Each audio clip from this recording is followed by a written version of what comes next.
a fondo sobre los derechos de transmisión. Por ejemplo, con ESPN están hasta el 2028. ¿Cómo vas calculando cuánto se revaloran los derechos de transmisión de la liga? Que los puedas ofertar mejor después de esa fecha. Esa es una parte. Y la otra, por ejemplo, si no pasa un canal, todos los juegos de un solo club, los clubes pueden hacer contratos alternos para que tengan el paquete completo. La respuesta 2 es no lo pueden hacer. Ningún club tiene derechos o posibilidades de poder transmitir juegos en una televisora que ellos hayan acordado. Eso está prohibido por la asamblea. Entonces hay una restricción puntual en la que le ceden a la Liga Mexicana de Béisbol la parte de la responsabilidad de la producción de televisión y los derechos de televisión. Entonces, si lo separas, Marisol, como unidades de negocio, llevo la unidad de negocio tanto de lo que me cuesta la producción como lo que ingreso por derechos. Entonces trato de generar pues en esa unidad de negocio específica pues una rentabilidad como tal, ¿no? Cuánto me cuesta producir y cuánto vendo, ¿no? Nosotros lo que procuramos hacer es que todas las televisoras que tenemos, estas más de 35 contratos en estos 30 países, a nivel nacional, si no mal recuerdo, son cerca de 9 o 10 televisoras nacionales y tenemos un montón de televisoras locales. Y locales me refiero que hay muchas televisoras públicas o privadas que nos compran los derechos en Aguascalientes, en Oaxaca, en Quintana Roo, en distintas plazas y que están, digamos que georreferenciados, es decir, esa transmisión como tal no se va a otras plazas del país, sino que va únicamente, exclusivamente al territorio.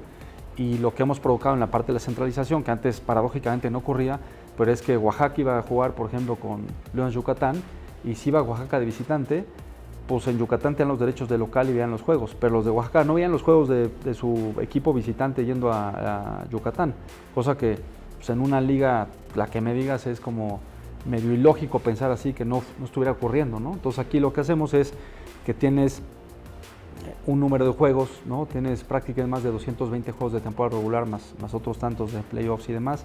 Entonces lo que hacemos es que catalogamos los juegos llámenle juegos AAA, AA y A. Hay juegos más interesantes o más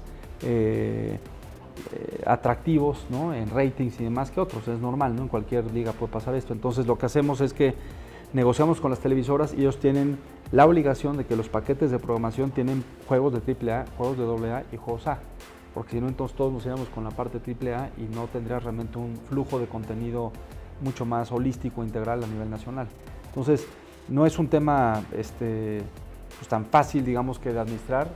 Son muchísimos contratos, muchísimos derechos y tienes también la parte de repeticiones, de highlights, de resúmenes, de un montón de cosas, pero digamos que todo ese ecosistema de distribución es algo que controla enteramente la liga. Los equipos no tienen derechos en la parte de televisión y al contrario, la liga realmente les ofrece pues un crecimiento que ya se ha visto, ¿no? La liga en buena parte y en buena medida ha crecido, tanto la liga como los equipos, en función de lo que la liga se ha robustecido para tomar decisiones de manera más centralizada. E incluso ya, la liga tiene su propia plataforma OTT, ¿no? ¿Qué va a pasar con esa plataforma cuando hay televisoras, ¿no? interesadas por pagar los derechos de transmisión? Y por otro lado, los clubes también pueden generar su propia plataforma como de manera casera. Sí, o sea, nosotros tenemos una OTT, que significa un producto directo al consumidor, y es básicamente, anteriormente se llamaba homerun.tv, ahorita hacemos un cambio de branding como tal, o de marca, que se llama lmb.tv. Esa ya es la marca, digamos, que la OTT de la liga. En todos los contratos que hemos firmado de televisión, lo que se dice tácitamente es que nosotros como liga somos los únicos que podemos tener todos los juegos en una sola plataforma. Esto es un medio símil que ocurre, ¿no? con NFL, con Game Pass, o funciona también con Major League Baseball, que tienen ahí también MLB TV y demás. Entonces está claro que eso es, digamos, que la forma como estamos operando, y es algo que las televisoras han respetado, porque es un producto, digamos, que intrínseco de la propia liga, al tratar de brindar la única posibilidad de ver todos los juegos. Y los equipos no pueden distribuir los juegos en sus plataformas o otras plataformas, a menos que la liga autorice hacerlo, si es que no tiene un convenio, un contrato con alguna otra plataforma de distribución de cualquier canal que se refiere. Entonces, sí hay un proceso bastante robusto en la parte de centralización de producción de televisión y contenidos, pero esto, Marisol, pues es un tema que se planteó ¿no? Se hicieron escenarios, se hicieron propuestas, se dijo, oigan señores, lo que hay que hacer es esto, porque el crecimiento que podemos tener en la liga es de este tamaño, porque el alcance que podemos tener con no tener tantas televisoras no solamente favorece el hecho que nosotros tengamos más patrocinadores, favorece el hecho que también todas las franquicias han subido. Entonces, yo te puedo hablar ahorita 2 o 3 ejemplos de franquicias que han perdido dinero 15 o 20 años y que a partir del 2022 o 2023 empezaron a ganar dinero. Y eso tiene que ver con pues, un ecosistema de negocio, un modelo que cambió radicalmente a lo que se venía acostumbrado a hacer, ¿no? En el pasado. Y eso pues sí tiene un efecto, un impacto. Y también lo digo con mucho orgullo, el valor de las franquicias era, cuando yo llegué era X, y ahorita te puedo decir que es 3X. Ahorita cuando menos una franquicia no vale menos de 3 veces lo que valía justamente hace 3 años, ¿no? Se ha revalorizado prácticamente un 300%, ese es un número realista y conservador, yo diría, en algunas de las franquicias. Y si hablamos de números de otras cosas, patrocinios hemos crecido desde el 2019 ahorita al 2025 más de 1200%, eso está hablando 12X. En televisión, cuando yo llegué a la liga, en estos contratos que tenían además con 2 televisoras, tenían un alcance de 5 millones de telespectadores acumulados. En México hoy tenemos más de 60 millones de telespectadores acumulados solamente en México. Por primera vez en este año estamos vendiendo derechos específicos a países latinoamericanos, por ejemplo Venezuela nos está comprando derechos, Dominicano está comprando derechos, además de la parte panregional, y eso tiene mucho que ver con el alcance de la liga, que tiene ahorita pues un número muy importante también de peloteros de la región, ¿no? O sea, tenemos mucho pelotero dominicano, venezolano, puertorriqueño, cubano, entonces están interesados en estos territorios de poder ver a sus jugadores participar en la Liga Mexicana de Béisbol. Ok, bueno, y hablando en esta parte del crecimiento de la liga, pasó de 18 a 20, y también estamos viendo franquicias de la Liga Mexicana del Pacífico interesadas en ser parte del circuito. ¿Cómo la entrada de estas franquicias ha ayudado a revalorar el ecosistema de los demás? Y pues, ¿qué sigue? O sea, ¿realmente corte de caja nos quedamos en 20 o planeas explorar otras plazas? ¿Qué sigue para la liga en expansión? No, cuando yo llegué a la liga, más bien empezamos en 16 equipos, entonces ya metimos primero 2 equipos más, que fueron Veracruz y fueron Guadalajara o Jalisco. Empezamos con una franquicia en Guadalajara que era Mariachis de Guadalajara, después ya cambió a esta que está actualmente, son Charros de Jalisco, que es la franquicia más pues, relevante, icónica, histórica, incluso a nivel ¿no? nacional de Jalisco, bueno, regional de Jalisco, que nació incluso en la Liga Mexicana de Béisbol. Desapareció un tiempo, después apareció de nueva cuenta en la Liga del Pacífico, en la Liga Invernal, pero pues era una parte importante tenerlo de vuelta en la Liga Mexicana, lo cual agradezco pues, a toda la familia Íñigo González y a todos los que han creído justo en la Liga Mexicana de Béisbol para estar acá con nosotros.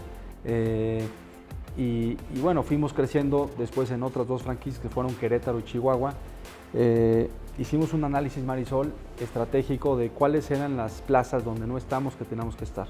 Y tiene que ver con una correlación de economía, de béisbol, de certeza jurídica, de certeza también de crecimiento, de volumen de familias que están migrando. O sea, había muchas cosas que tienen digamos, una correlación para poderla medir, y definimos un criterio, decir, oye, pues queremos estar en esta y en estas plazas.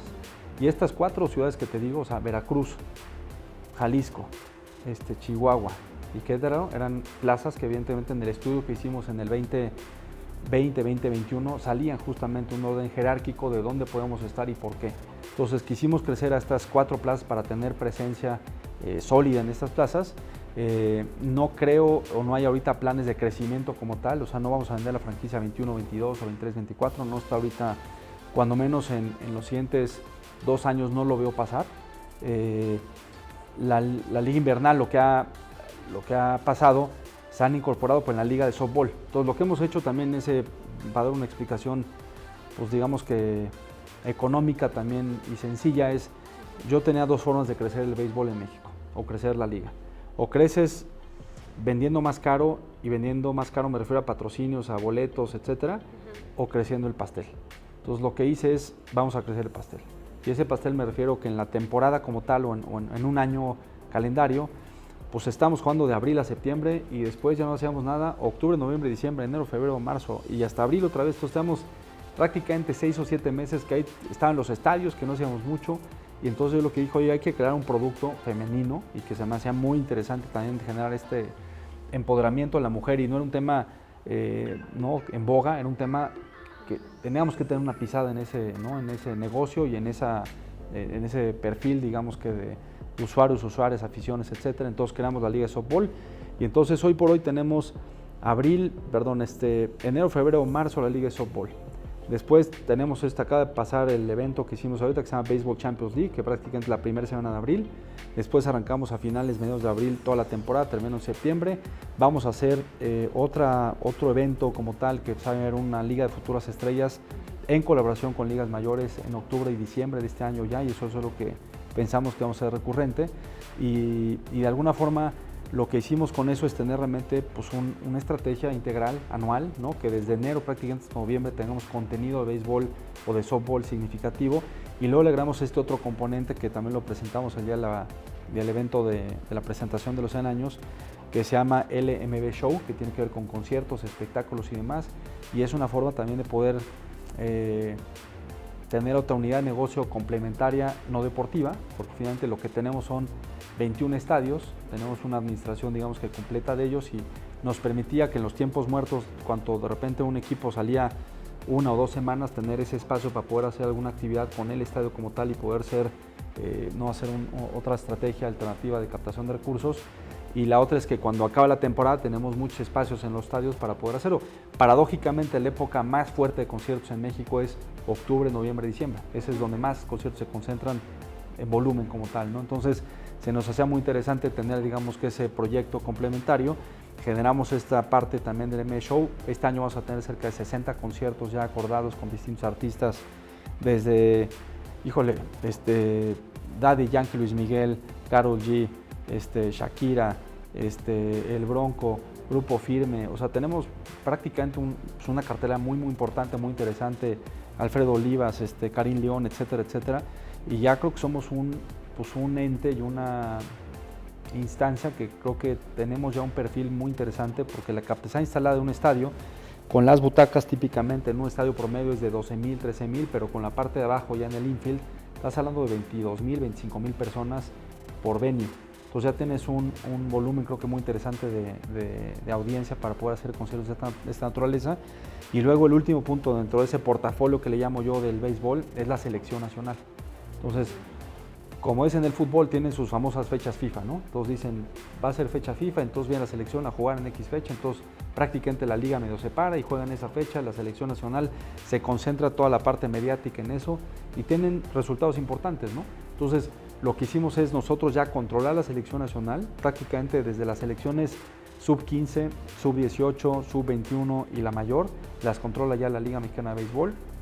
Y lo que estamos tratando de generar ahí es también pues, un desarrollo muy importante de una selección que promete mucho, que hemos tenido grandes resultados además, pero que económicamente yo creo que tiene un potencial de negocio muy grande, ¿no? Entonces, dicho lo anterior, ya te resumí un poquito más el portafolio de toda la liga, y ese sí es un ecosistema, yo diría, interesante, robusto y estratégico de crecimiento del béisbol en nuestro país. Sí, mencionaste 5 propiedades, no sé si no alcanzaría a lo mejor el tiempo para mencionar todas y describir todas.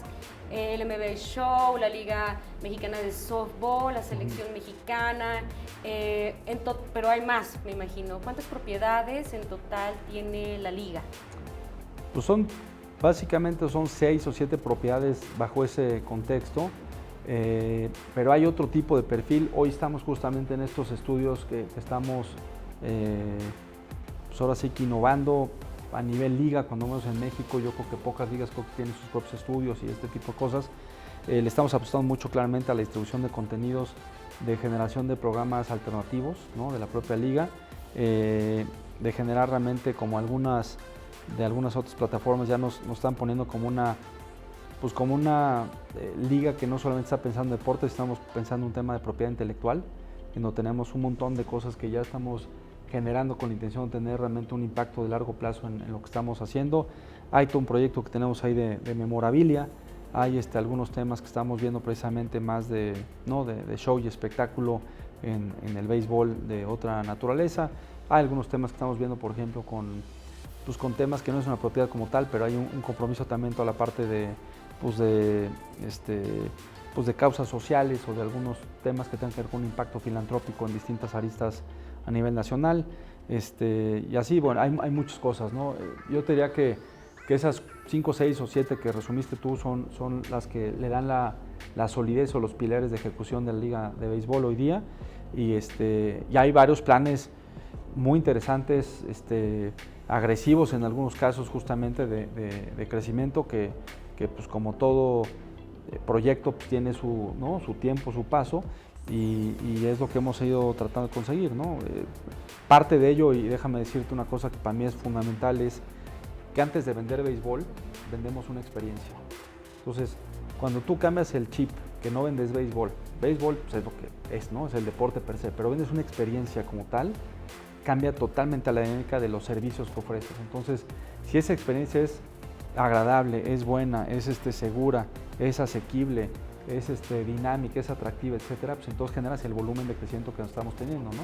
Y si te digo esta frase de la experiencia, pues tiene mucho que ver con lo que queremos hacer y que estamos haciendo en los estadios, ¿no? Se han invertido cantidades importantes en remodelación de estadios, eso nos ha ayudado a mejorar la experiencia, hemos puesto el foco en muchos estadios en la parte de prácticas o como best practices o cómo los equipos transfieren conocimiento e información de mejores prácticas con otros equipos, porque los equipos, fíjate una cosa bien padre, Marisol, aquí, es que son contrincantes, ¿no? O sea, son rivales, digamos, que en el diamante, ¿no? En el parque de pelota, etcétera, pero son socios todos de la liga, todos son socios de la liga. Entonces, cuando de repente alguien tiene una muy buena práctica, desde la venta de la cerveza, de cuál es el proceso para vender una cerveza, qué te funciona más si vender una cerveza doble, sencilla, a qué temperatura la vendes, en qué momento vendes más, lo paqueteas con otra cosa, ese tipo de información se distribuye entre los equipos y generamos, digamos que casos de éxito.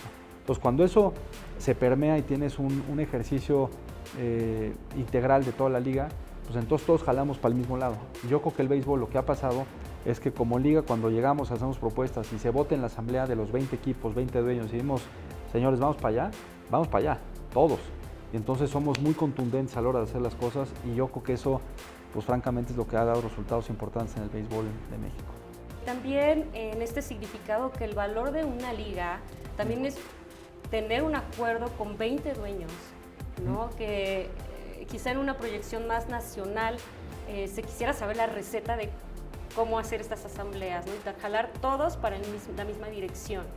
Y en este sentido, la liga ha centralizado, por ejemplo, los patrocinios, los derechos de televisión, pero ¿en qué temas la liga no puede pedir documentación a los equipos? ¿En qué temas no puedes pedirles algo? No, pues hay muchos temas financieros, por ejemplo, en la parte o sea, nosotros tenemos que tener forzosamente toda la información contractual de todos los peloteros, porque es la manera como generamos realmente un sistema también de balance deportivo. Hay un proceso que tenemos, que hay un tope salarial colectivo, y después tienes otro argumento ahí que en inglés se llama Luxury Tax, es básicamente en español lo que yo llamaría un impuesto al equilibrio competitivo, y lo que hace es propiamente tratar de balancear los equipos con la intención de que sí pueden gastar más, pero tienes que pagar un penalty a la liga si gastaste más. Entonces eso te permite tener, digamos que facultades amplias para poder contratar a quien sea al precio que sea. Es un tema que no hay una limitante como tal, un tope salarial individual para nada, pero sí hay una regulación puntual de cómo lo hacemos para poder seguir creciendo y que no se desbalancee la liga, que sea una liga competitiva y que todo el mundo tenga posibilidades de ganar. En eso hay ciertas restricciones de la divulgación de información, claramente, pues hay contratos muy serios que firmamos de NDAs y demás con la intención de cuidar la información, y la otra que tiene mucho que ver es, finalmente ellos son los patrones, ¿no? de los jugadores como tal. Yo no soy el patrón del jugador per se, ¿no? O sea, los jugadores son empleados, digamos, que de la institución tal, y a ellos se debe, etcétera, etcétera. Ahora, yo creo que un poco la receta, y lo digo también con mucho orgullo, he tenido una gran fortuna de que he tenido la posibilidad de estar con un grupo de dueños que han estado evolucionando, que se han ido, han hecho muchos relevos generacionales, y lo digo con respeto también a estos grandes personajes, ¿no? De mucha experiencia, muchos años, pero han empezado a ceder justamente la administración de sus equipos y demás a sus hijos, a otros directores generales, han contratado gente muy especializada en ciertos, a nivel jerárquico en distintas organizaciones, Y la gran fortuna que tengo es que estos 20 dueños se trabaja padrísimo con ellos. Claro que hay, ¿no?, diálogos, batallas, puntos de vista, intercambios y demás, pero yo creo que hay un gran consenso. O sea, todos estamos, no sabes qué fácil ha sido ya con todos estos dueños jóvenes, y jóvenes para mí, mi querida Marisol, ya son de 42, 43 años, son jóvenes, ¿no? Okay. Hay muchos de ese rango de edad, ¿no? 35, 45 años, y ha sido muy divertido, muy padre, muy entretenido, porque la parte de innovación, de creatividad, de que, hay una palabra que me gustó mucho que hizo hace poquito Ricardo Fracarix, el presidente de la Federación Mundial, que nosotros creo que somos una liga que realmente somos los que hemos generado el cambio, ¿no? Porque el cambio es inminente y hay de dos sopas. O el cambio llega y te adaptas y te acostumbras al cambio, o tú eres el que provoques el cambio. Creo que nosotros somos una liga que hemos hecho el cambio propositiva y positivamente, y eso se debe a que cuando tomamos decisiones con todos los dueños, hay una justificación clara, se toma alguna decisión puntual y ya jalamos parejo, ¿no? Y eso ha sido un tema estratégico fundamental, y una vez que tomas esa decisión, ahora el reto es la ejecución, y siempre lo he comentado, ¿no? O sea, me gusta decir eso mucho, ya te lo he dicho algunas veces, pero siempre digo que las ideas son un commodity, todo el mundo puede tener esas ideas padres, el reto está en la ejecución, y el arte está en la ejecución.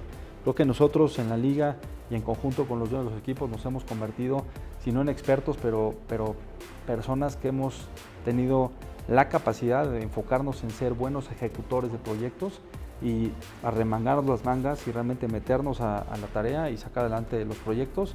Entonces, si tú sumas estos dueños con decisiones claras, innovadoras, y que somos agente de cambio, y después haces una buena ejecución, híjole, pues o sea, hasta difícil te diría que es fallar, ¿no? O sea, porque tenemos mucha claridad de qué es lo que queremos y tenemos toda la voluntad y todo el ejercicio colectivo de la liga enfocado hacia objetivos comunes. Ok, y en este punto, y para ya cerrar la entrevista, los peloteros, ¿no? Se habla mucho de la actualidad y el contexto internacional remite a esta relación inminente entre México y Estados Unidos. Hay mucha tensión económica, ¿no?, en todas las industrias, en todos los sectores. ¿De alguna manera puede afectar en el valor de los jugadores a la larga si esta tensión económica continúa? Pues es muy buena pregunta. La verdad es que no nos ha impactado hasta el momento de manera directa en muchas cosas de los peloteros en particular. Seguramente muchos de los dueños de los equipos sí tienen un impacto en sus negocios propios o institucionales, porque hay muchos que tienen mucha relación con Estados Unidos y eso definitivamente tiene una afectación. Hemos sido cautos, hemos sido observadores de lo que ha estado ocurriendo.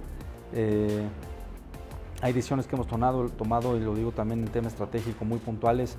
Antes teníamos, por ejemplo, contratos en dólares o en otra moneda, en pesos. Hay cosas que hemos definido con absoluta determinación, es decir, todos los contratos se pagan en pesos, todos se pagan en pesos. Muchos de los contratos internacionales, pues tú catalogas y pones tus brackets o tus paréntesis de cuáles son los rangos de acción sobre un tipo de cambio que pueda fluctuar a más de un 15 o 20%. Entonces hemos sido muy cautos, hemos sido muy responsables en tener esa visión de cómo cuidamos a la liga. Y otra cosa muy importante, Marisol, es que financieramente la liga, que ya es una liga sólida financieramente, ¿no?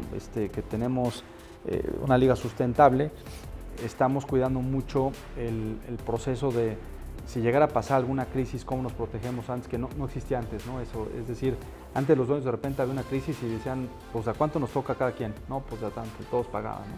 Pues ahorita tenemos, digamos que la capacidad suficiente con la intención de poder enfrentar alguna problemática de mayor escala, cosa que esperemos no ocurra, pero nos hemos protegido con una visión de mediano o largo plazo para que este tipo de situaciones que no están en nuestro control, pero que puedan tener una afectación, pues sepamos nosotros cómo abordarlas en el futuro. Entonces, pues hay una gran incógnita en muchos sentidos, y todos los días cambia algo o pasa algo distinto. Entonces lo que nosotros estamos es muy atentos, concentrarnos en los factores que podemos controlar, y en los que no podemos controlar es fluir y dejar que las cosas ocurran y ser lo suficientemente ágiles y flexibles para tomar decisiones rápidas para que no nos quedemos en un loop negativo, sino que sepamos dar la vuelta, salir rápido y ser ágiles en hacer propuestas pues importantes para el crecimiento de la liga. Okay. Bueno, en esta parte de los jugadores que tienen oportunidades en la MLB o en alguna franquicia de la liga, de las grandes ligas, ¿cuántos salen a Estados Unidos cada temporada y cuántos regresan? Hay alguna pregunta. Regresan pocos de los que salen, es decir, mencionaba el número que mencioné al principio, que en los últimos 3 años más de 134 jugadores se han vendido en distintos niveles de venta a más de 24 franquicias de Estados Unidos, que es un número grandote. Muchos de ellos están en AAA, suben 2, 3, 4 jugadores por año a grandes ligas. Ya los equipos, digamos que vemos hoy, Isaac Paredes, o ahí está Randy Arozarena, ahí está Ramón Urias, Luis Urias, etcétera. Y después hay una cuestión que tenemos, es una cláusula que se llama derechos de preferencia, es decir, el pelotero puede regresar, tiene una preferencia con un club, no es exclusivo, puede migrar, digamos, que a cualquier otro club, pero una preferencia de los derechos, digamos, que formativos, ¿no?, de algún pelotero en particular. Y yo te diré que no regresan, o sea, se quedan mucho más tiempo allá, jugando en triples A's, en dobles A's en Estados Unidos, y puedan estar regresando, ¿no?, también 4, 5, 6 jugadores, yo creo que por año, y hay muchos que se mantienen ahí, ¿no? O sea, finalmente, y lo digo con toda sinceridad, la gran apuesta de estos peloteros es llegar a grandes ligas, ¿no? O sea, económicamente, ¿no?, el bracket económico de grandes ligas a nosotros es enorme, ¿no? Lo que sí somos mucho más competitivos nosotros en la Liga Mexicana que los equipos de AAA. O sea, llámale un poquito como la segunda división de ligas mayores o las sucursales que son AAA. Nosotros somos una liga mucho más competitiva, se pagan mucho mejores salarios aquí, sin duda alguna, y eso nos hace atractivos para ese nivel de peloteros que no llegaron a grandes ligas, pero que dicen, ya no llegué, no estoy ahí, prefiero venirme a jugar a México que quedarme en la AAA en Estados Unidos. Eso es un fenómeno que ha pasado mucho, y en los últimos meses me he dado yo a la tarea de hacer todo un proyecto de lo que yo llamo un poco la internacionalización de la liga, donde hemos hecho más acuerdos con grandes ligas, hemos hecho también acuerdos con ligas asiáticas, ¿no?, con Japón, Corea, Taiwán particularmente, con Australia hemos tenido algunas conversaciones, con las ligas en Latinoamérica, ¿no?, Dominicana, y lo que queremos es empezar a generar productos distintos y mejorar la oferta que hay del béisbol, no solamente en México, sino a nivel internacional. Sí, incluso invertir la ecuación, porque antes se importaban más extranjeros que los que se formaban en cada una de las academias, ¿no?, o cada uno de los equipos, que es realmente responsabilidad de los equipos del desarrollo, ¿no? ¿En qué fecha tienes estimado que los clubes produzcan tantos jugadores e importen menos? Es buena pregunta, y eso tiene que ver con una decisión que tomamos hace 1 año y medio más o menos, en donde pasamos de tener 7 extranjeros por equipo a 20 extranjeros por equipo, pero con la premisa de que cada 2 años íbamos a aumentar 2 nacidos en México y íbamos a disminuir 2 extranjeros. De tal suerte que esa política tendrá cumplimiento en el año 28 y 29, y para ese entonces la lógica tendrá que ser que tengamos únicamente 16 extranjeros y tenemos que tener prácticamente 22 jugadores nacidos en México. Para que eso ocurra, todos los equipos le tienen que meter recursos y dinero al talento mexicano. Por eso el evento, por eso la liga que queremos hacer de formación con ligas mayores de futuras estrellas, por eso lo que los equipos están invirtiendo en nuevas academias a nivel nacional. Hay muchos equipos que están ahorita ya invirtiendo en el talento del desarrollo de academias, y eso lo que va a provocar pues, es tener 2 cosas. Una, la cantidad y calidad suficiente para poder nutrir a los propios equipos de la Liga Mexicana de Béisbol, pero teniendo todos estos jugadores nacidos en México se nutre también la capacidad de tener mejores selecciones nacionales, y por otro lado, en un negocio complementario se podrán vender seguramente muchos más jugadores a Estados Unidos o a las ligas asiáticas, que son las que típicamente compran jugadores de México. Y en este sentido, el torneo de futuras estrellas que se juega este año va enfocado a impulsar a nuevas estrellas que puedan ser vistas por franquicias de las grandes ligas. Sí, tiene mucho que ver con temas de marketing, de showcasing, de tecnología, y lo que queremos es justamente que muchos de los scouts de Estados Unidos tengan a la mano los mejores talentos mexicanos y que les den cabida y los preparemos en conjunto. Ya veremos quiénes nos quedamos aquí, quiénes se pueden a jugar a Estados Unidos, pero eso va a abrir un panorama muy interesante de desarrollo en conjunto con ligas mayores. Okay. perfectísimo. Y bueno, en nuestra audiencia hay muchos líderes de la industria. ¿Qué les dirías? ¿Por qué invertir en la Liga Mexicana de Béisbol o en cualquiera otra de sus franquicias? ¿Qué les dirías a esos líderes empresarios? Yo te diré que hay dos formas de invertir. Una es, o sea, ¿por qué invertir, por ejemplo, en la parte de una franquicia? Bueno, pues si una franquicia, cualquier negocio que le inviertes un recurso y te va a generar en 2, 3, 4 años, ¿no? 3, 4X de crecimiento, estás hablando más de 300, 400% crecimiento, creo que es algo muy interesante para cualquier empresario, creo que es algo muy claro, muy sólido y esa es una parte. La otra, en la parte, digamos, de por qué invertir con los patrocinadores, que es el volumen más grande de inversión que se puede referir tanto a la liga como a los equipos, pues es que la liga típicamente y un ejercicio normal, por ejemplo, un retorno de inversión de un patrocinio en la industria, algo normal es que sea 3-1, 4-1, ese es lo normal en la industria. Nosotros entregamos retornos de inversión de 10, 12 hasta 15-1, es mucho más alto que el promedio de la industria y eso tiene que ver porque hemos crecido muy rápido y no se ha revalorizado, digamos, que el monto del patrocinio, de la interacción que tenemos con alguna marca en particular tan rápido. Entonces somos todavía baratos para muchas empresas invertir con ¿no? Nos comparas con otras plataformas específicas de fútbol, somos mucho más baratos sin duda alguna y tenemos una apertura, digamos, que muy amplia de oferta que podemos brindar. Entonces yo creo que son dos características puntuales. Y luego pues tienes todo tu ecosistema, ¿no? O sea, lo que vemos en televisión, o sea, y lo digo con mucho respeto, o sea, imagínate que nosotros tenemos prácticamente esos más de 950 juegos al año de béisbol, 200 juegos, 180, 200 juegos de softball, la liga invernal, estás hablando de más de 1,350, 1,400 juegos, no hay ninguna liga en México, ninguna, pero ni cercano, Marisol, que produzca esa cantidad de contenido. Ahora súmale que el béisbol promedio dura 3 horas, estás hablando de una cantidad brutal de contenido, que somos una fábrica de contenido, o sea, lo que hemos hecho es provocar una cantidad abrumadora de información, de contenido, de highlights, producimos cerca de 18,000 pies de highlights al año, es un número muy, muy grandote, y eso tiene una penetración ya con los nuevos consumidores, no nada más en televisión, sino en redes sociales, y el consumo ya de los jóvenes hoy día pues es muy distinto y eso nos ha permitido tener un impacto mucho más, pues más integral y eso tiene un valor creo que muy importante para las marcas. Perfectísimo. Muchas gracias por tu tiempo, Horacio. Al contrario. Este año, como decíamos en la introducción, es muy especial para la Liga, son los 100 años. Estaremos al pendiente de todas las actividades que tengan en torno a la celebración, que es el 28 de junio, ¿no? El día... El mero día es el 28 de junio, así es. Exacto. En la Casa de los Diablos Rojos del México, que ahí va a ser el Home Run Derby, el Juego de Estrellas propiamente, justamente ocurre ahí en la Casa de los Diablos. Y esa semana, 24, 25, 26, 27, 28, esa semana vamos a estar llenos de actividades, pero acertadamente lo comentas, el 28 de junio es cuando es la celebración específica de los 100 años de la Liga. Bien, y también por eso la intención de esta entrevista, para que ustedes también conozcan cuáles son las fortalezas financieras de la Liga y cómo entenderla mejor en el ecosistema de la industria deportiva.